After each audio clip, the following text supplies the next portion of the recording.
kick your shoes off, pour a little drinky, and join me on this magnificent journey for Tardis Wiki Roulette. Hello, hello, hello. Jim Stevens going straight onto the wheel. Hello and welcome to Tardis Wiki Roulette, the show where we Tardis a wiki roulette. This is the part where I normally explain the premise, but we've done 30 of these at this point. So today, as a special treat to me, I'm not going to explain the premise. If you are new, you'll just have to pick it up from context clues. How are we all doing? If anyone has something for the wheel, go right ahead. Although I think we're... Oh, okay. It's going to be one of those episodes, is it? I will put that on the wheel. However, I will not say that word because I do not want YouTube's policeman to come after me. And give me an ASBO. Do they still do ASBOs? I don't know if they still do ASBOs. Anyway, hello. Hello. I see the Beatles. I will also put the Beatles. What a weird combination of things to go front of the other. Alright. There we go. I will put that on as well.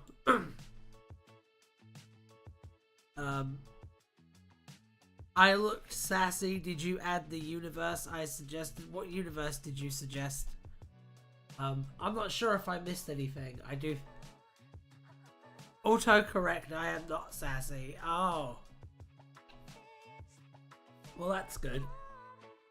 Mary Jane Powell. Okay, I think that's on there, but I'll put it on. Because my goodness, there's a lot. There's 101 right now. Dr. Yes's universe? Oh dear, what's that? I'm rather concerned about this one. Because I know what you're all like. So, The Web of Fear, the novel one? Okay. I'll put The Web of Fear on there. We're going to go right ahead and jump right into our first spin of the day, I think. You'll be so very happy if it lands on it. Oh no. Now, I'm like twice as afraid. So make sure to like the video. Make sure to like the video. Subscribe if you haven't, and all that stuff. You know the stuff. You know the stuff. You know the fucking stuff. You know. Dyson Sphere. Okay. I'll put Dyson Sphere on. Very nice.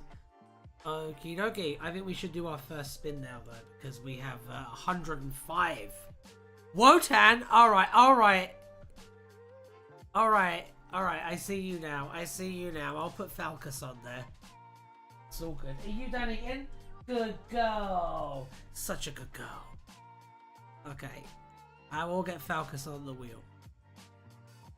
You's a good girl.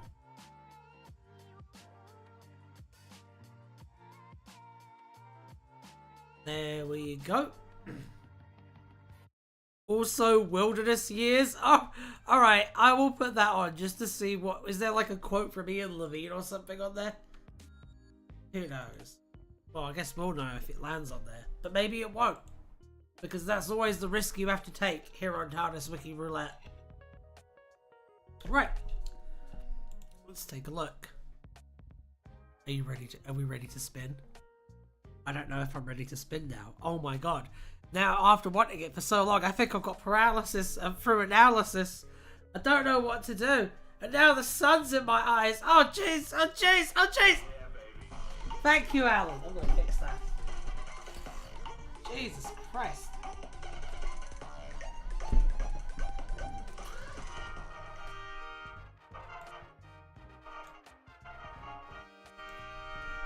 Well. I have no idea what this is. I'm scared. Let's find out together. Well, I suppose you guys, or either that or you guys already know, and you're all cackling right now. Which is also very, very possible. very aware.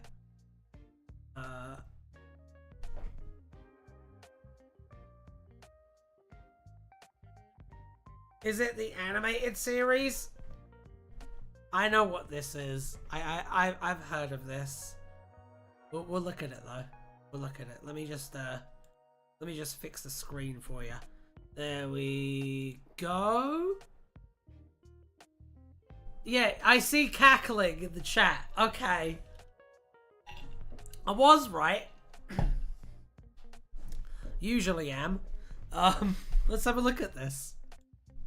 The new Doctor Who, an animated series, was a Doctor Who cartoon planned by Nelvana Limited, a Canadian entertainment company founded in 1971.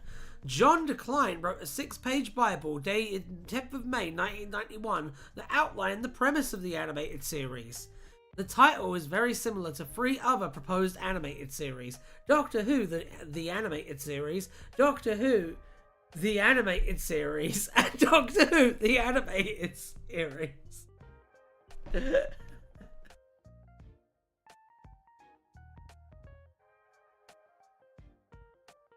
Bible. Hang on, I'll look at the outfit again. Did I diss this? I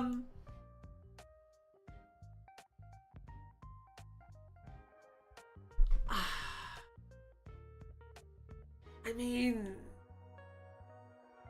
it's not great, is it? Let's be honest. I'm sorry if that offends you, but you know, it is what it is. It doesn't look like terrible or anything. I'm not sure. It's all very blendy. I feel like the color palettes of this costume are all very blendy. It's perfect. I don't care if it's not. That's cool. I don't know. That's the wonderful thing about like taste and stuff like this. Is it's subjective. You're right. I'm right. But you're also fucking wrong. It looks terrible. Doesn't look terrible. Doesn't look great though. I don't think this design would have become iconic if the show had been greenlit. I don't know. I don't know.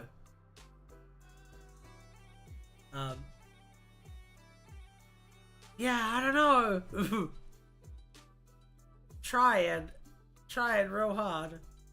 The Doctor looks like Robert Downey Jr. A little bit, yeah. Yeah, a little bit. Yeah, I'm not sure. I'm not sure. Alright, let's have a look at the Bible. Alright, let's continue on with the article. Because I'm sure there's even more treasures to be found within.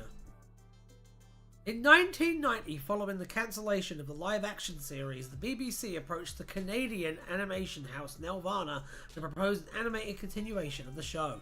The cartoon series was to feature an unspecified Doctor incorporating elements of various BBC series Doctors and was not to be oriented to a younger audience than the live-action series. It was intended to be a continuation of the cancelled series in animated form in order to save costs, but with design elements that would promote merchandise sales.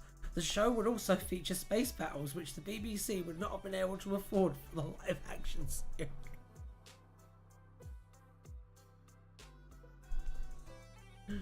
Oh, God. I mean, could have been cool. I don't know. I'm not opposed to the idea of a Doctor Who animated series. I don't think the budget would ever be thrown at it to, like, make it as good as it, like, deserves to be. You know what I mean? Like, I don't know. Like, I respect the hell out of those animated recreations to Who, but I would not show them to someone.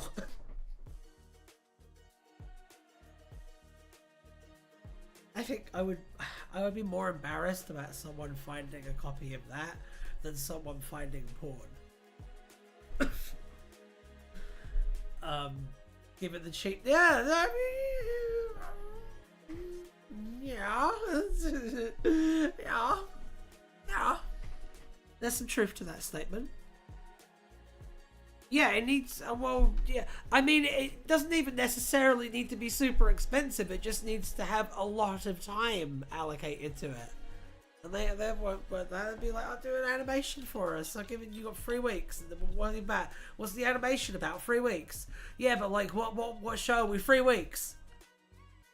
And then they just leave. That's how the commissioning meetings go. While at least one animation cell was made. Oh my god. Do we have the animation cell? Do we have the tapes? That's what I want to know. Do we have the tapes? Unless the animated recons are more the early 2000s animations in Dreamland and the Infinite. Okay. They mostly use animation for the Lost episodes. Yeah, I know. Lordy, I hope there are tapes of the one animation cell. I want to see the one animation cell. I don't even know what an animation cell is. For all I know, it's 1 frame. But I want to see it. Concept art was drawn by Ted Bastien, but the series was never produced. According to Bastien, we went through a lot of development on it, and we were scripting and storyboarding it, and about 4 scripts have been written. It happened really fast. The series would have been Nelvana's biggest show to date. However, according to Bastien, it was pulled out from under us after a British animation studio told the BBC that it could do what Nelvana intended for a much lower price. I concept Doctor Who animated series, space battles. Oh, what are they charging? What are they charging? Oh, okay. I could do half of that. And then you're like, wait, did this Doctor Who animated series come off the back of a lorry? Oh, they like scrub off the serial numbers and it's just Aeon Flux. Shout out to any Aeon Flux fans in the chat. I believe a cell is 1 frame of a specific character or something, so probably not even a full frame. I want to see it! I want to see it. I don't care. I don't care. I want to see it. I want to see it. We need this solved. Yes. All right. Let's have a look at this doctor as a connoisseur of doctors. The gallery of the page. I will look at the gallery of the page. Oh my god, that's really funny.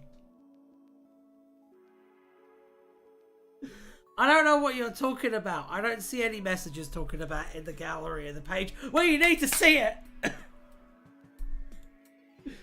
So, Nelvana's Doctor was described as being wild and whimsical, and a cross between Eric Idle of Monty Python and Ichabod Crane.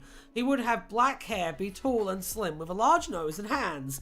His wardrobe would have been a gentleman's suit from the 1900s, a blue bowler hat, a morning coat and vest, a silk cravat, a butterfly college. That sounds way better. That's way better and way more, like, timelessly stylish. I suppose I would say that. Way more though than like this. What the fuck is this? The fuck is this?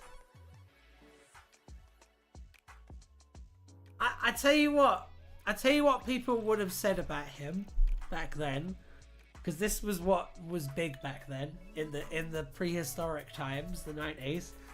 They would have just said he looks like a flasher. That was the big thing back then. Flashes. They would have just said he looks like a flasher. The greatest Doctor Who outfit ever made. He looks like he's not allowed near local schools. What are you talking about? I know. They tried to bring Sean Connery to play the Master. What the fuck? What the fuck?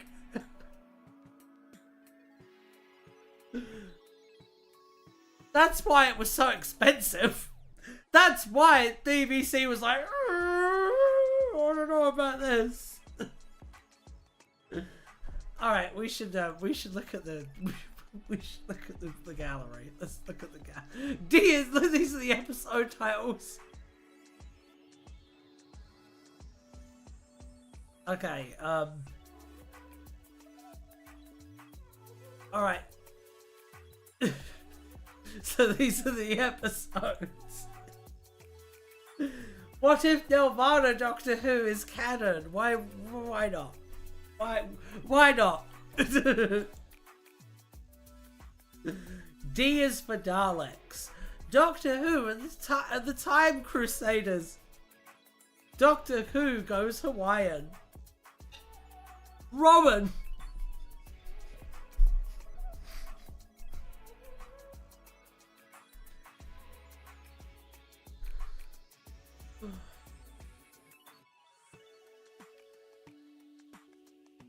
That's really fun.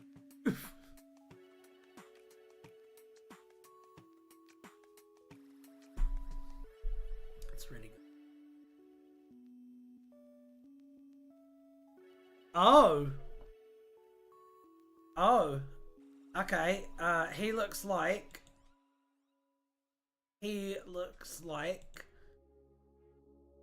John Pertwee has gone out.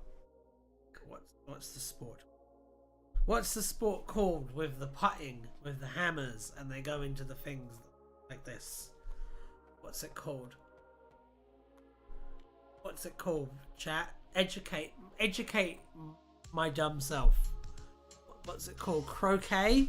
Is it called croquet? Yeah, he looks like he's going for a spot of croquet. This looks like John Pertwee. Let's have a look at this one. Oh dear, oh dear. I don't mind this one as much. I do like the patchwork element of it.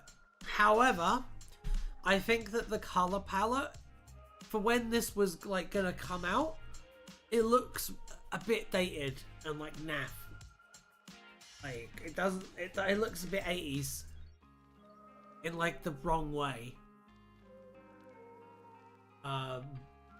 He does look like the third Doctor combined with the fourth Doctor. Yes, that is true. I don't hate that design. I don't hate the idea of him looking like the third Doctor combined with the fourth. I will say I fucking love this art style. I really like these like rounded edges. I love it's very like Akira Toriyama. Very like Dragon Ball. It's cool. I like it.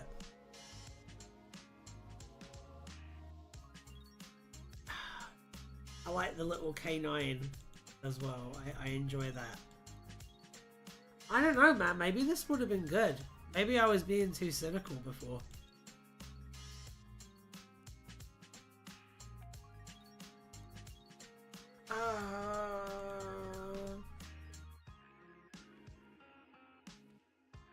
He looks like if you got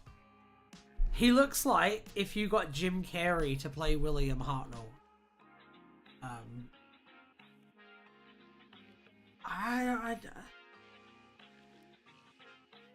And then this guy with the Bart, he's got a Bart Simpson haircut. Well, he's got a Bart Simpson haircut, guys. Like, you can't.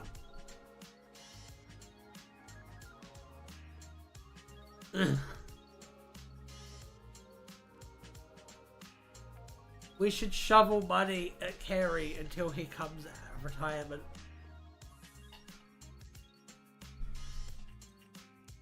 K9 as a bag. The fuck is... It is very Tennant-y, yes. You are right.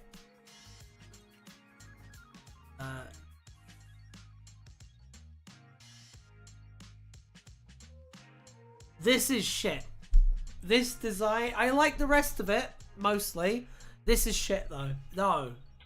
No. Stop thinking that the Daleks need to be fucking fixed. They don't. Just let the Daleks be the Daleks.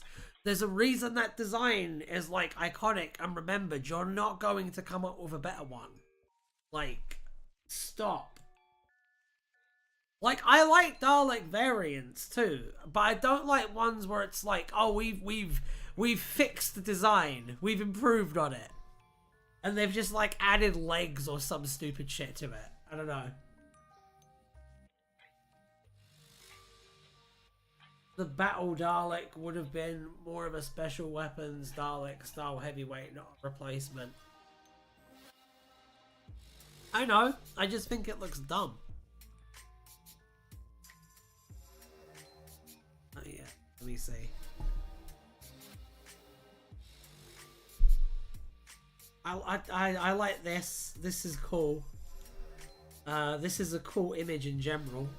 I think it really sells the idea of what an animated Doctor Who would like be. Tank. I mean, I will give this design the fact that it remembers that Daleks are tanks and doesn't try to deviate from the fact that Daleks are tanks. I will say that. I will not give it any more credit than that. Let's look at the Cybermen. Let me see it. Let me see if I can drag it down real quick. Hang on. There we go.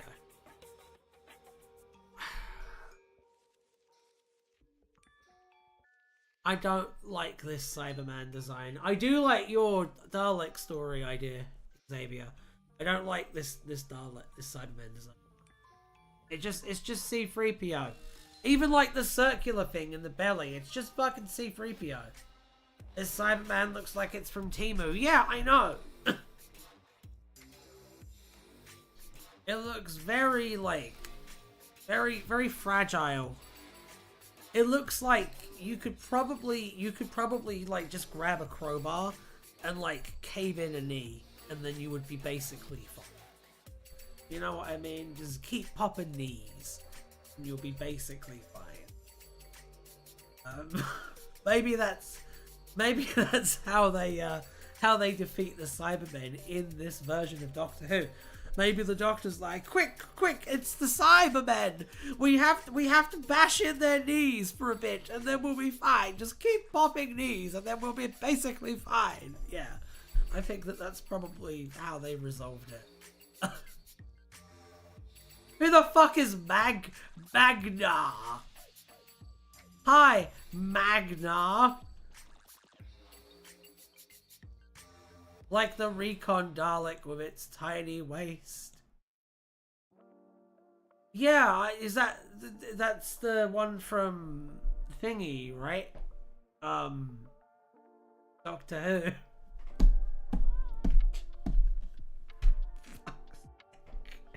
Who. You do this to me. Fire up the crystals, Magna. Resolution, yeah.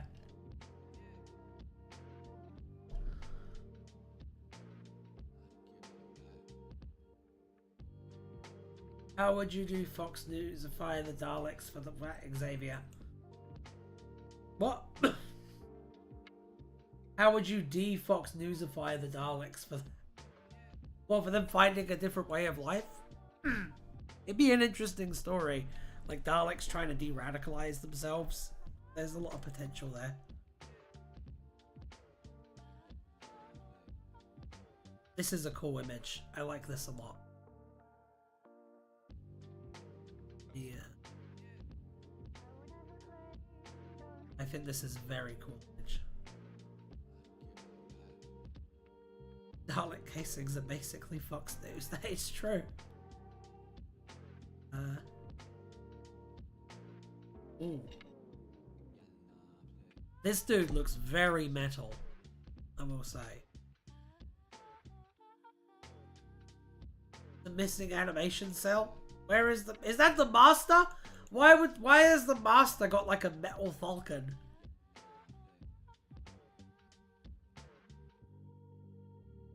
I honestly would appreciate a modern good Dalek story that doesn't cop out and go back to all Daleks are evil and thus it is morally okay to kill them. I feel like it would be really difficult to do. Especially now. I feel like it would be really difficult to do a story about, like, a good Dalek. It'd be very difficult ground to tread. I'm sorry, Xavier, my enemies are always ontologically evil. That is also a very good point that it is difficult to refute as well. It's true. Found media! Where is the found media? We've spent a long time on this one thing. We've spun the wheel once. We should probably get back.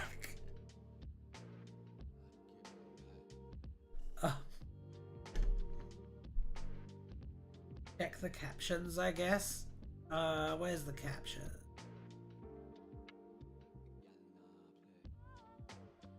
Concept art.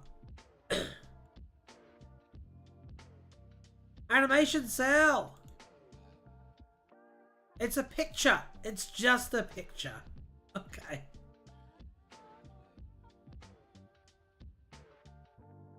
Well, it's a good picture. I like it. If this is where they landed, I'm not sure I mind it as much. That coat does still make him look like a sex pervert, though. Alright, why don't we spin the wheel again, guys? Why don't we go on a magical adventure through space and time and see what wonders we might find in that shit? Did I? Wheel? Did I though? Did I? I think I should.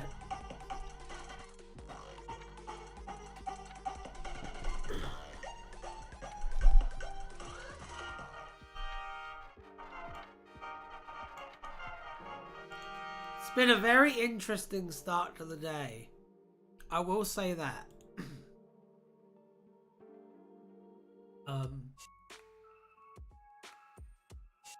The entire point.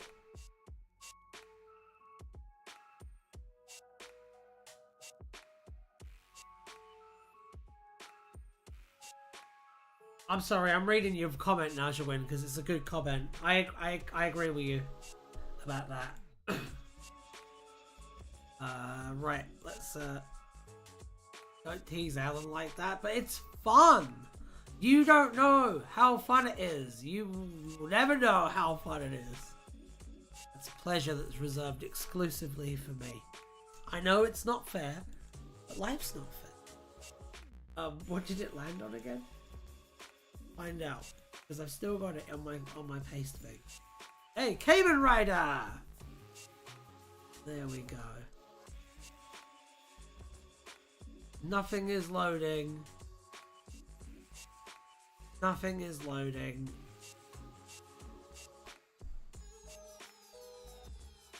I will try and find it here. And if I can't find it here, I'm No. No, there's nothing. That's really unfortunate. That's really sad. I'm sad now. Someone needs to put a Kamen Rider reference in a Doctor Who piece of Doctor Who media, like immediately, to rectify this. So let's spin the wheel again instead. Yeah? Yeah. Yeah. Yeah.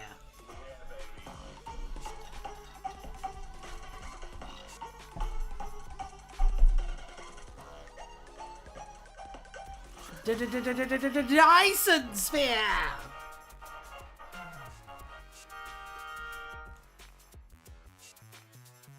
Answer's nice and clear. It's a Dyson Sphere.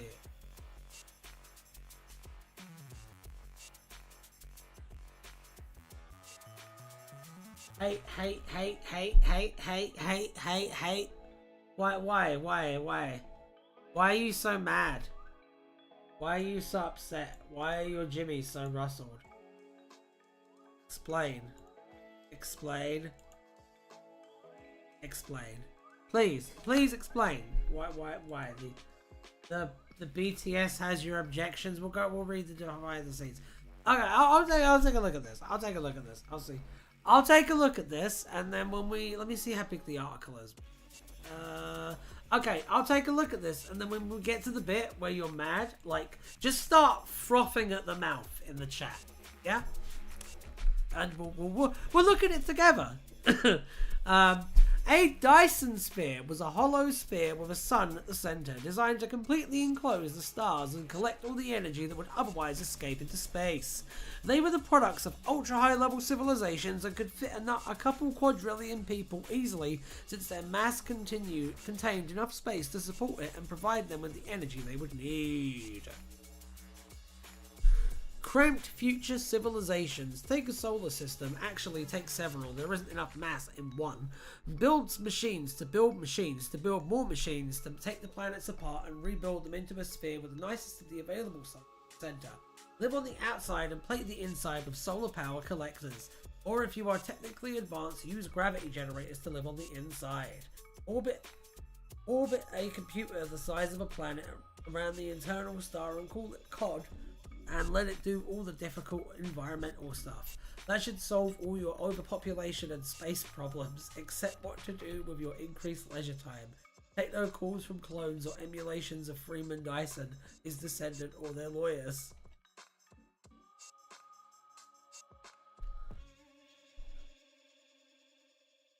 Hypothetical or advanced species in the real world are considered in terms of scale like the Kardashev scale. But the Time Lords are just barely better than humans. This is what happens, right?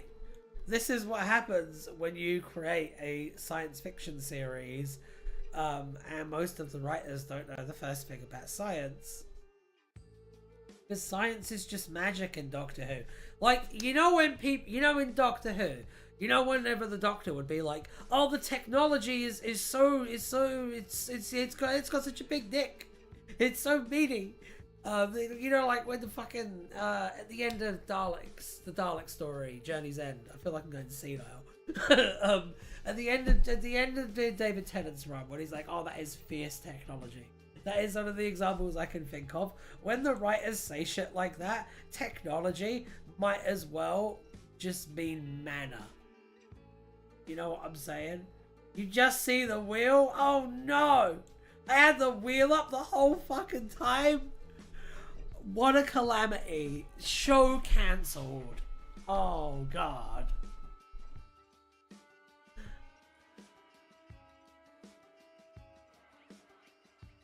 Failed. Yeah, that was a pretty big fail on my part. But it's also not the first time the first time this has happened, so you should be used to it.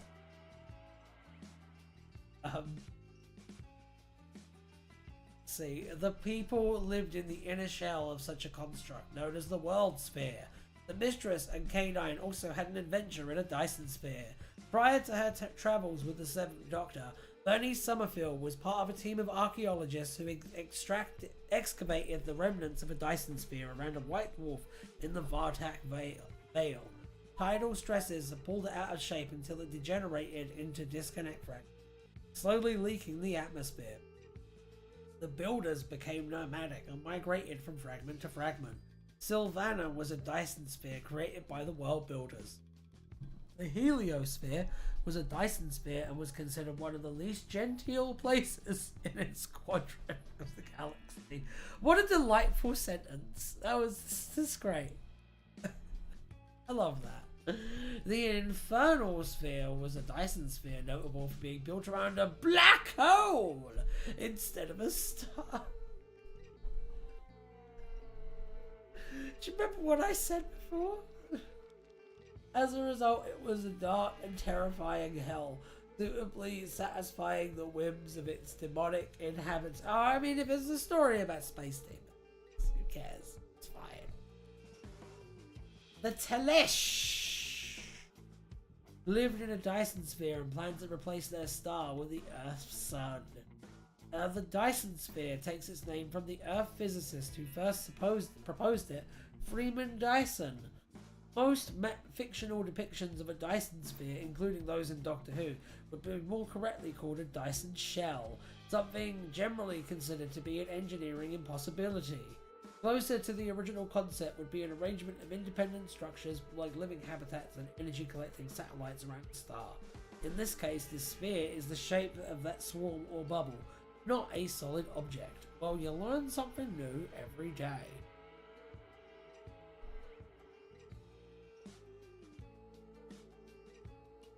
The demonic inhabitants are in fact the daemons, by the way. Well, that's pretty fucking cool, I have to say. I did not read.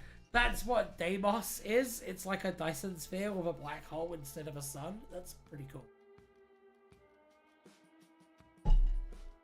Very metal. I like that. I'm getting blasted by the sun right now. Oh my god. Okay, let's take a look. Add your suggestion, hostage. Okay. I will add your suggestion.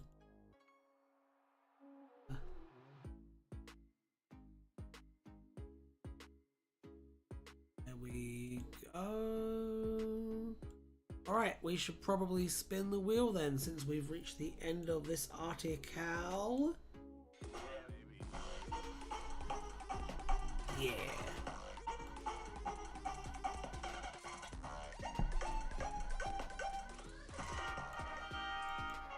Haha! Finally! Amazing! We finally got there, lads! Incredible. Alright, I will pop that one right on.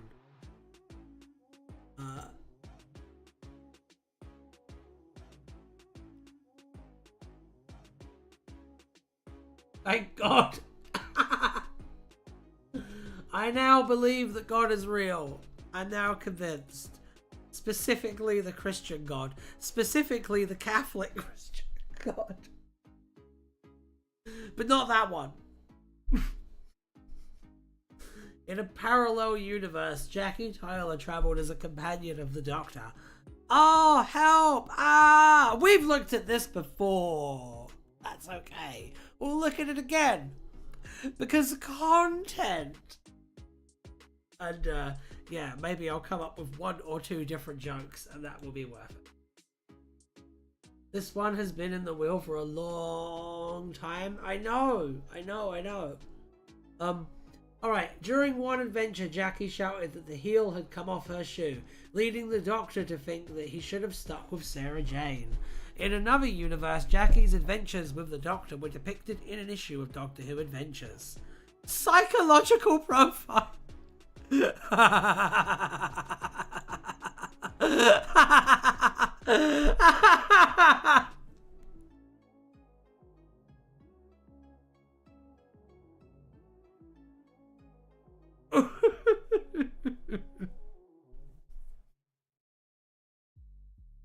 really good. It's really good. Alright.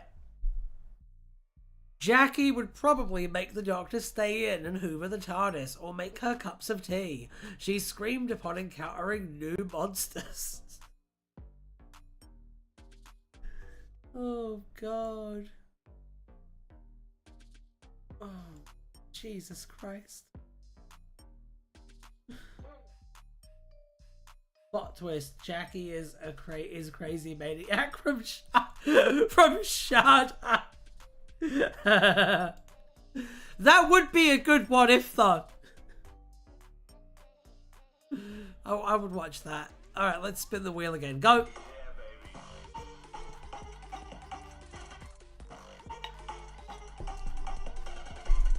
Isn't this exciting?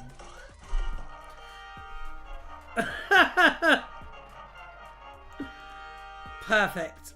Absolutely perfect.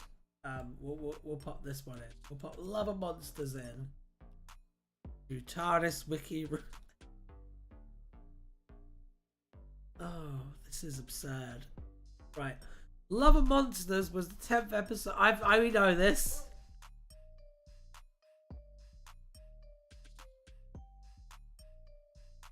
And the episode is called Return to Sharda. Yes! See, now we're cooking. Now we've got titles, and titles are the hardest part. Start thinking about this. Is it just going to be like a shot-for-shot remake of Sharda?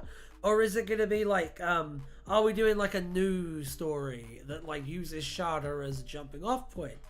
Maybe like the Doctor and Jackie Tyler.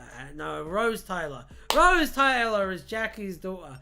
Maybe the Doctor and Rose Tyler go to Sharda, and everything is fine, much to the Doctor's surprise. But then an evil Jackie Tyler comes and does bad shit, but then the Doctor does a speech and defeats her, and everything's basically okay in the end. What about that? Yes, and then we do Revenge of Sharda, which is, we could do Matt Smith. It'd be great. It'd have to be recalled The Return to the Return of...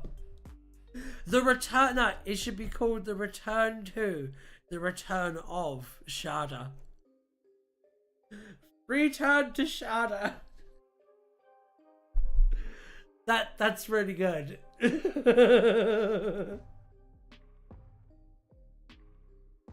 Yes! We need to complete the Sharda trilogy.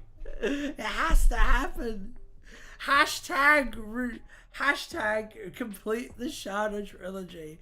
Hashtag restore the Adams verse. Let's make it happen. Let's strike a blow to the Hollywood elite.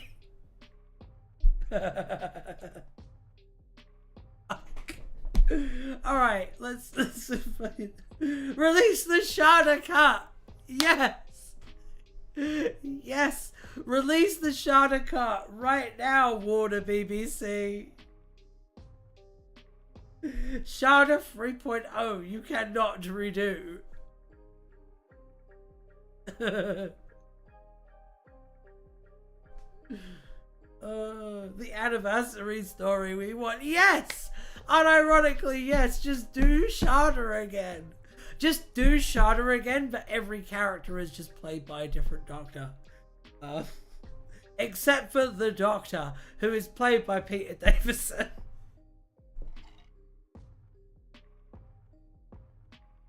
Sharda 3.0 plus 1.0. We're really cooking here, guys. I don't know. I feel like maybe this is what the 70th anniversary should be. Because of this episode's Doctor Light. I don't fucking read in this. Let me world building. Let's look at the world building, because the world building, you can find little gemlets in there sometimes. You know what I mean? Little diamondettes. Okay, God. Oh dear. La Cabra de Oro is Spain's most famous goat. There was an advert for... What do they mean an advert for him? What the fuck does that... Do they mean like buying the goat? Do they mean like getting to spend some time with the goat? Like getting to like pet it and feed it little pellets? What do they mean? How does Evangelion not have a page on the wiki? That is a war crime. You fucks. It needs a page on the wiki. Find an excuse to put Evangelion on the wiki. Otherwise, what is the point of you? A recent book has said the events of Sharda has happened 4 times to 2 different doctors. We need to make it a third.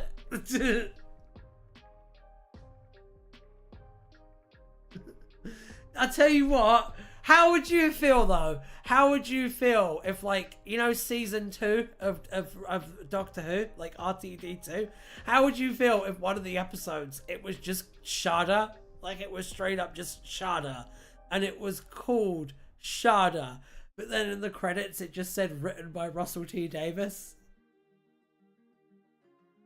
How would that make you feel?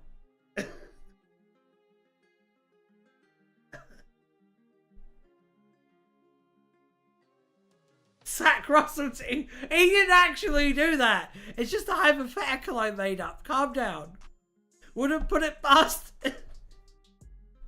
No, I tell you what, I would put that past him, but I wouldn't put him past, like, doing a remake of Sharda and, like, crediting Douglas Adams and Russell T Davies obviously putting Russell T Davies first, and then in an interview being like, well, you have to understand that Douglas Adams might have like written and created Shada, but I perfected it. Like, I wouldn't put that past him. With a cameo from the Nelvana Doctor, why not? Why not?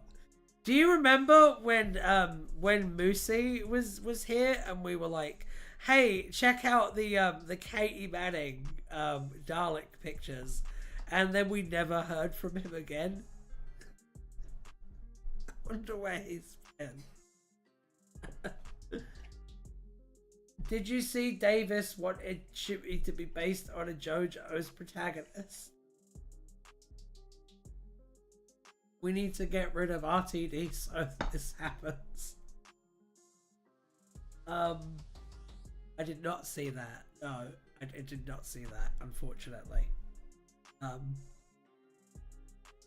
Why don't we spin the wheel again? I love that we didn't talk about Love and Monsters for like even a second. That's fucking great. Incredible stuff. I will put Shada on the wheel though. 106. It just keeps growing and growing and growing. Honestly, Doctor Who by middle age, white men would be fun.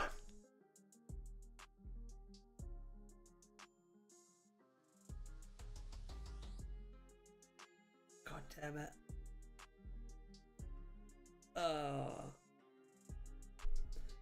I'd like to see an anime-inspired episode. I wouldn't. I don't trust Doctor Who to do I like anime too much to want that. Yeah, it'd be hard. I do know what you're saying. It's called Doctor's Bizarre Adventure. No, I do see your correction. I just don't think that would ever get made. Unfortunately. I would love to see like an anime style episode. I just would love to see an animated series of Doctor Who. I could trust Dollard with it. Maybe.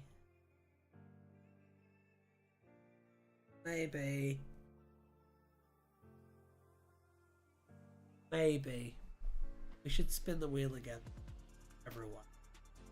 As Alan is sitting there, scared and alone and lonely and scared. And I mean, I just feel like we should do something about that. So let's do something about that right now. Yeah, baby. Yeah.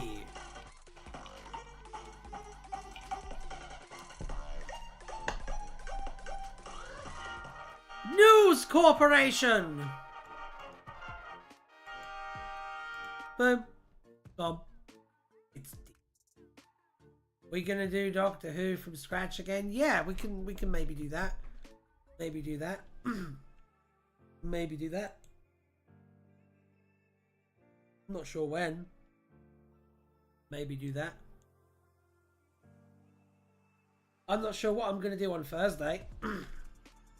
I might do that. I might do something completely different.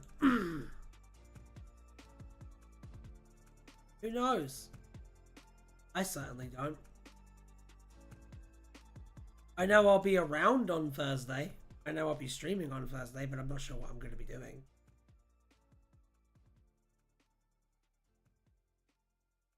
Take a look at this. I like to keep you all on your toes like that.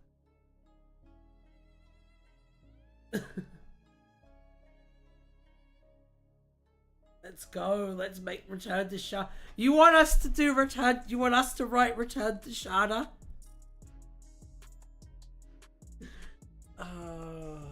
That does sound like a fun idea, though.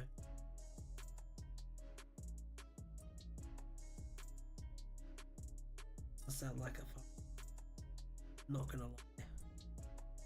Not gonna pretend that doesn't.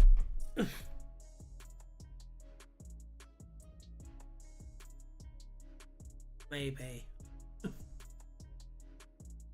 Okay. Although unstated, in the late 20th and early 21st centuries, the Master used Rupert to organize his media interests on Earth. Sets of the Bendelip's Post soared in its tabloid form. Although unstated, a letter from the Master makes reference to News Corporation, Rupert Murdoch's former multinational media corporation, until it split into News Corp in 21st century. In 2013, the short story implied that Murdoch controlled the company on behalf of the Master. I don't like that, because that makes Rupert Murdoch innocent of all of the horrible things that Rupert Murdoch has done. Did you hear that Murdoch is trying to revoke an irrevocable trust? Is he still alive? Jesus. Holdings of News Corporation. Just go there. Included the newspapers The Sun, the Times, the Sunday Times, and the News of the World. The news channel Fox News and partially Sky News and the Australian edition of GQ, although no connection has ever been made in DWU media.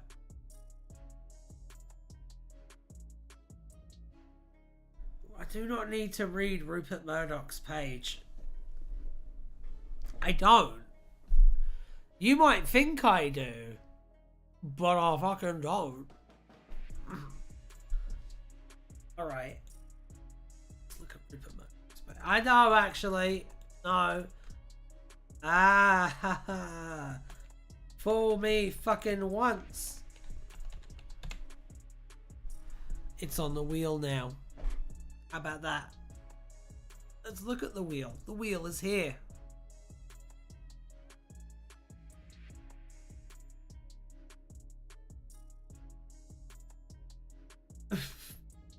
Yeah, during one of the divorces, he agreed to create an irrevocable trust rather than a messy divorce, and the trust will result in devote to all of his kids when he dies.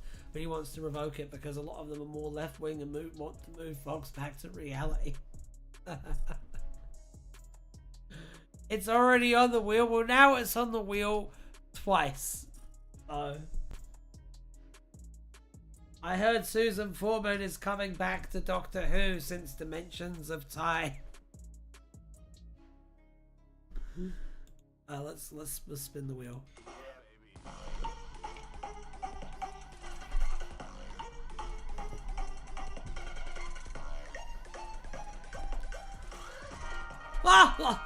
Dracula!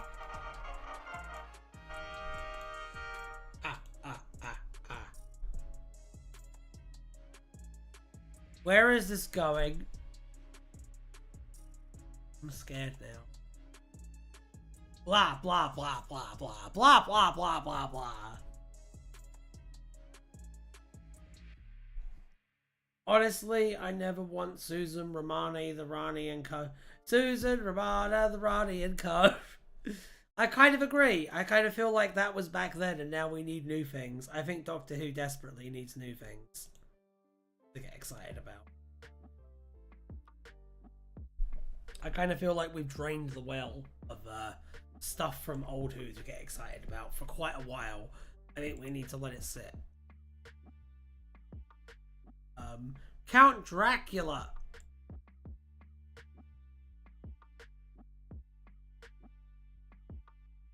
I want fans to manage their damn expectations and understand that the show needs to evolve. Good luck. Good luck with that.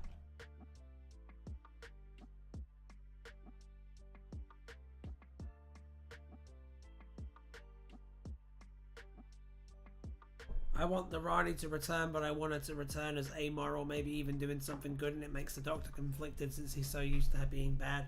Not as a twist. I mean, that's not how they would use her though, is it? It would be like the scary, morally, the scary evil scientist lady, like, yeah. You know what I'm talking about. And if you don't know, well, I mean, that's a you problem, isn't it? I'm gonna add that to the wheel real quick. TikTok world. I fucking hate the good-evil binary that writers keep dipping into. I know what you mean. And like now, well, I hate the fact that recently, I've noticed that the good-evil binary, it's become kind of a culture war thing. And I don't like that at all. Morally grey characters. You know what I hate, Xavier? You know when you say morally grey characters are 100% more compelling? Well, I guess that just means you identify with the villains because you're an evil leftist and you're evil. Like that. Have you seen that? I've seen a lot of that on the social medias, and that concerns me quite a lot. In response to the Acolyte, for example, there was a lot of that going around. I don't know if they're always more compelling. Yeah, they're not always more compelling.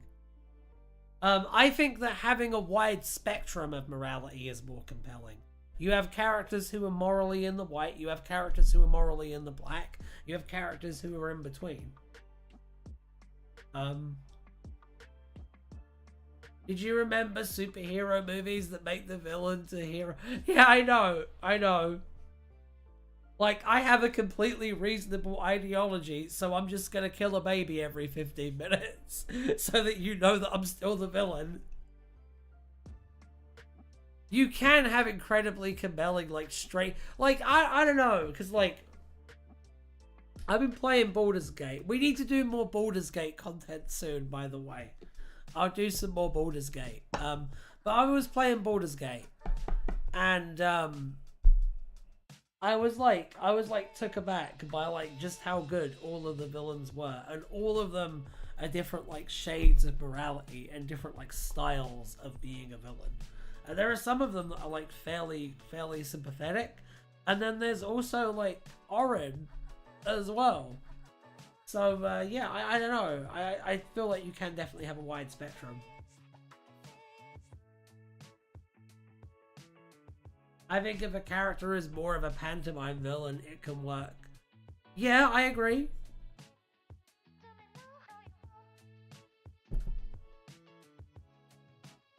I definitely agree with that. But in most stories, characters like those don't fit. It depends on the story.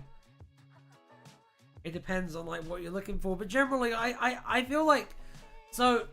What you need is the villain needs to have a reason to do what they're doing, and that can be a good reason or a bad reason. But you can have characters that like have absolutely no sympathetic traits at all. Like they're just a black hole morally, and they're the most compelling fucking characters in the show. You don't look at them that way, like as pure evil, because you like them so much.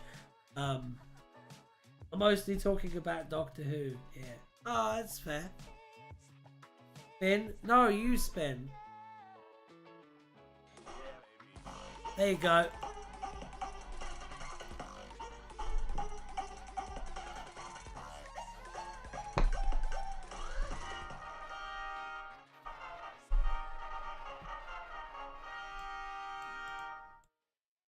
Alright, let's look at Mario.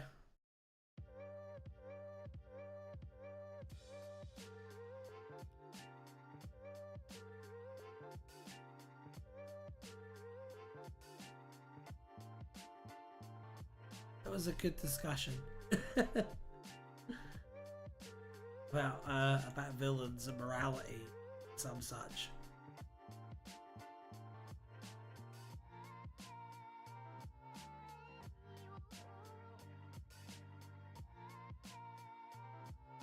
Super Mario, I assume it's Super Mario.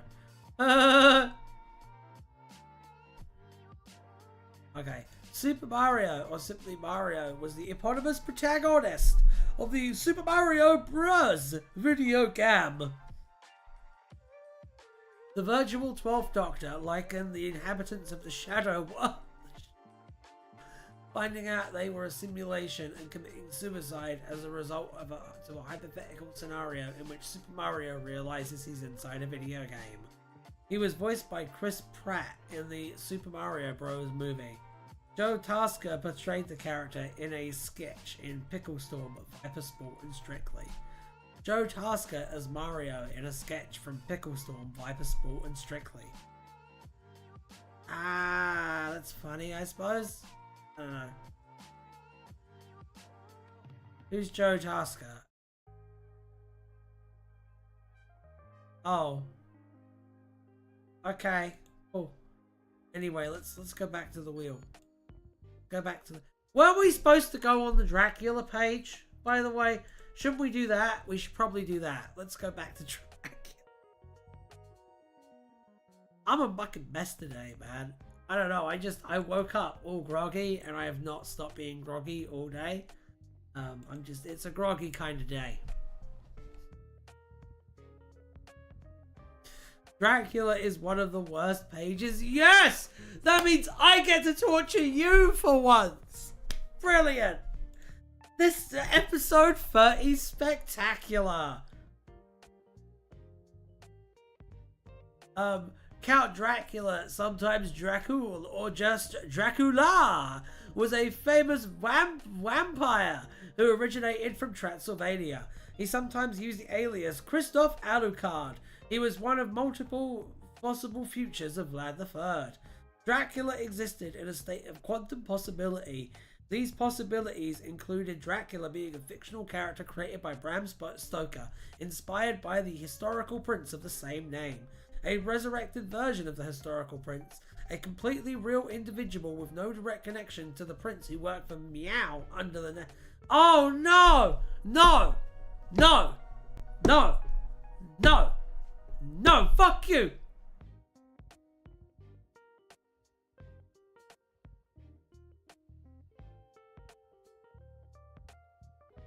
Oh god.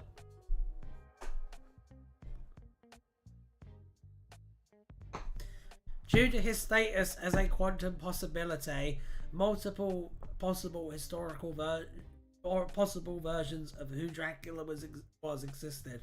In one telling, Dracula was a descendant of Radu the Handsome. What? That doesn't make any kind of fucking sense. Radu the Handsome was Vlad Tepesh's brother. Some real nonsense there. According to the Book of the War, Vlad III was not actually a vampire, but a bloodthirsty vampire hunter. Although his deal with the Celestis granted him immortality, leading to him aggravating belief that he had been a vampire himself.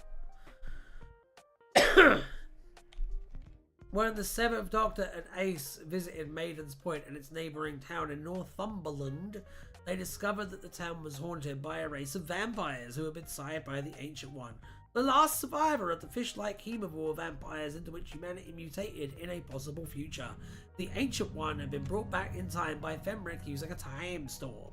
He and the vampires he had turned had then been spent centuries following the flask in which Fenric had been imprisoned by the Doctor, starting in 9th century Transylvania, from which Dracula was said to have originated before travelling to England. In fact, upon realising the town was infested with vampires, the 7th Doctor reminded Ace that Maiden's Point was the very place where Dracula was said to have come ashore according to dark legends. By contrast, in one version of history, whispered about by the lower toe, and was actually actualized to some degree, was the insane god. Oh fuck's sake! That's why it suddenly turns into another language, because it's faction paradox shit. By the insane godfather Auteur, Lilith was credited in the Master's Gospel as the ones who had first breathed unlife back into Dracula's veins. According to Auteur's broader and increasingly unreliable narrative, this was only the first step in Lilith's scheme of priming Dracula to become the enemy. Oh my god, no! Can you imagine? Can you imagine if the enemy was fucking Dracula? Oh my god!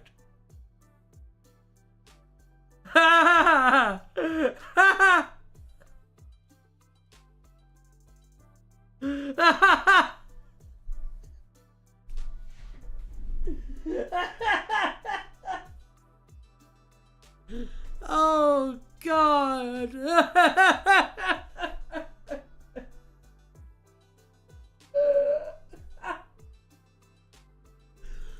Oh, that's really funny. that's so funny. Okay. Okay, we're not going to top that, so let's go back to the Wheel of Names. Really funny. Oh, god damn it.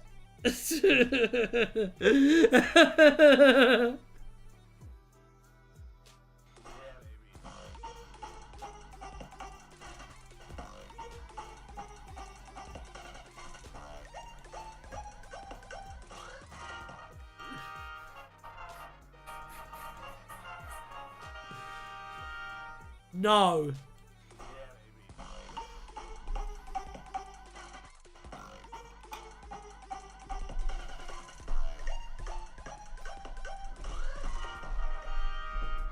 The Muppets!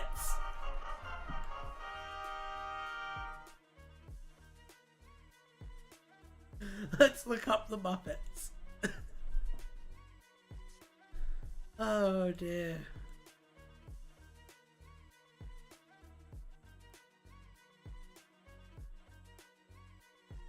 There is no The Muppets page. Ah! Okay, if you say so. Well, then in that case, what the fuck would you call this then?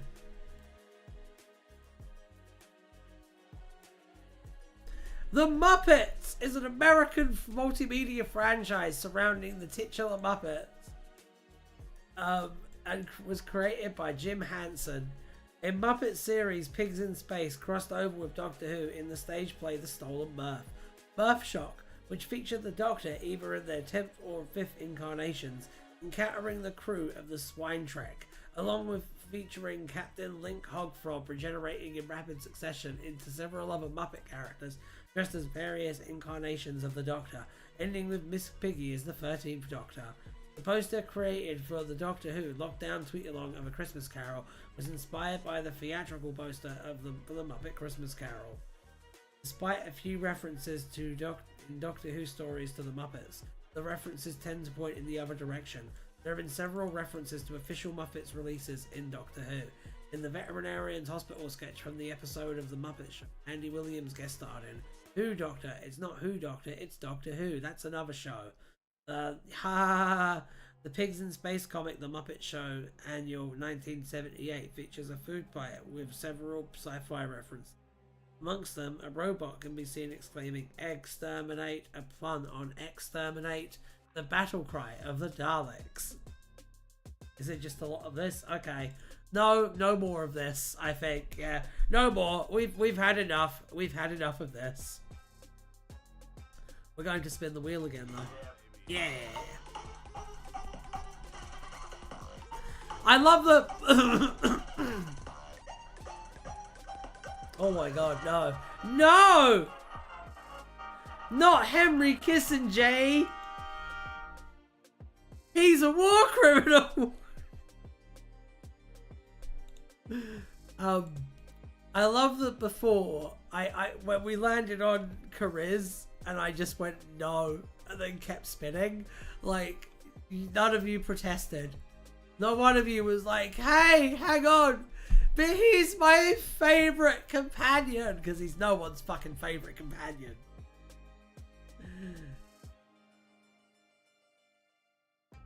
The high of seeing Alan spin has rapidly... Oh, fuck off, Lab! Jump in here at the last minute just to be fucking negative. I am wise to your shit now. Okay. Henry Kissinger. Kissinger was a prominent individual associated with the United States government in 1969. As Sarah Jane Smith entered the Continental Palace Hotel in Saigon, she expected to find journalists arguing about Richard Nixon and Kissinger. Sarah knew she had to bite her tongue to prevent giving too much away from the future. In 1969, Henry Kissinger was serving as President Nixon's national security advisor. At one stage during the production of The Impossible Astronaut, a non-speaking extra who resembled Henry Kissinger was planned to appear in scenes taking place in the Oval Office. This plan was ultimately scrapped before filming.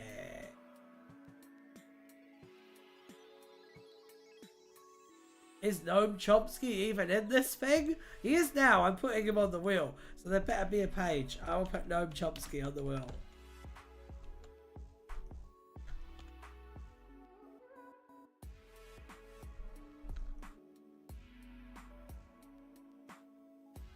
The nuts. Just the words the nuts. Okay. I'll put those on. And everyone is arguing in the chat. I'm ignoring them. I'm ignoring them because we're wrapping this up soon. So I'm just deciding to be chill about it. Yeah. It's not good. Argue away though, because at the end of the day I get more engagement if you do that. So man. Let's spin the wheel again.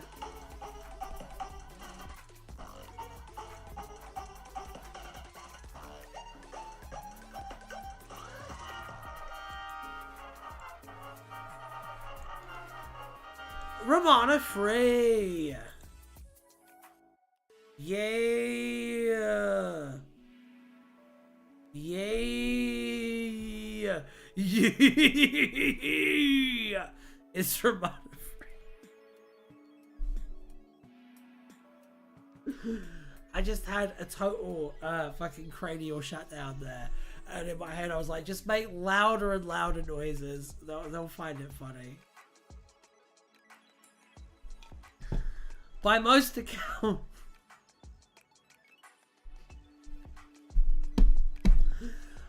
accounts, the third Romana served as president of the High Council during an all-encompassing time war between Gallifrey and a major temporal power. Other accounts, however, suggest that Romana had eschewed the presidency during this incarnation and served the universe in other ways. According to one account, during the first decades of her presidency, Romana II regenerated into a snub-nosed woman with green eyes and dark hair styled into a fringe, who apparently resembled the Doctor's mother. By this account, Romana would lead Gallifrey as it approached an all-encompassing temporal conflict with the enemy, known as the War in Heaven. However, after Faction Paradox invaded Gallifrey, the war was averted and Gallifrey was destroyed. This resulted in a new form of reality where history was fundamentally altered and both Gallifrey and the Time Lords were wiped from the timeline. In her official capacity as Lady President of the High Council of Gallifrey, she would go by titles such as the War Queen and Mistress of the Nine Gallifreys. In an aborted timeline, however, Romana II regenerated into a young woman with blue eyes and long dark hair styled into a fringe. This regeneration came about as a means of preventing the host ship Moros from becoming a black hole and destroying Gallifrey. By this account, Romana would lead Gallifrey through its darkest hour as it engaged in a large-scale temporal conflict with Omega and his adherents. This time war would escalate to the point wherein Romana, Narvin and Ace were found guilty of high treason. However, after Romana sent her friend Irving Braxiatel back in time to avert her regeneration, the war was averted, and this resulted in a new timeline wherein she resigns from the presidency and is succeeded by Olivia, and is unsure if she would eventually regenerate into the same third incarnation or not. When a projection of this incarnation appeared through the Matrix to aid her predecessor, she went by the name of Trey. Why?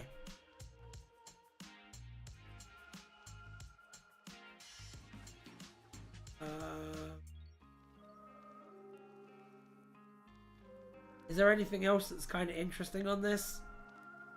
Or is it just like kind of the, you know. There's a page for Romana 4. Well, it's not on the wheel, so.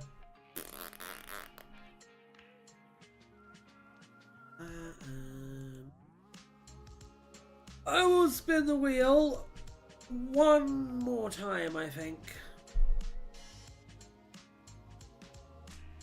And I'm going to go and hang out with pets. But, 1 million times. No. Oh. Look at that wheel. Look at it go. Kermit the Frog. It's a perfect page to end this episode on.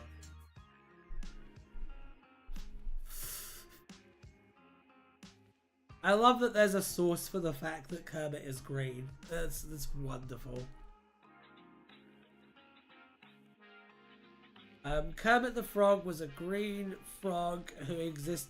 I love that. I love that it has. There's two sources, two separate sources for him being green and him being a frog.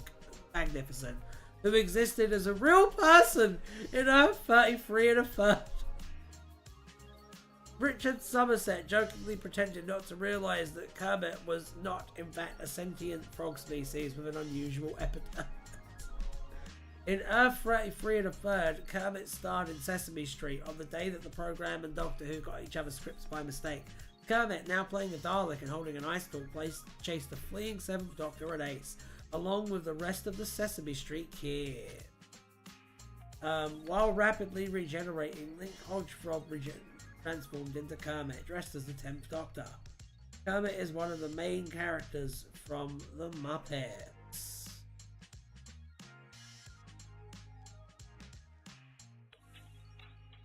Pretty interesting.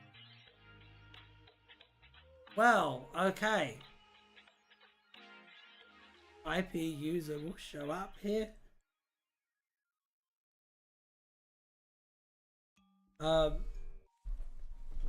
Right. So, it's been Tardis Wiki Roulette. We are calling it a night. No. However, we'll be back on Thursday with more streaming delights. Not sure what I'm gonna do yet. It's a surprise. We'll see. Happy Halloween. Yeah, happy Halloween. I've got Halloween stuff in the pipeline. Got some fun Halloween stuff. New video next week. Halloween stuff. It should be good.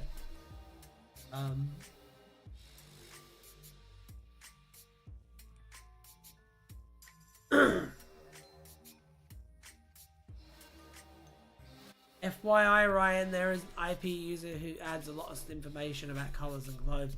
There was a whole forum about it. That's interesting. Pretty interesting. I mean, everyone has like special interests in different things.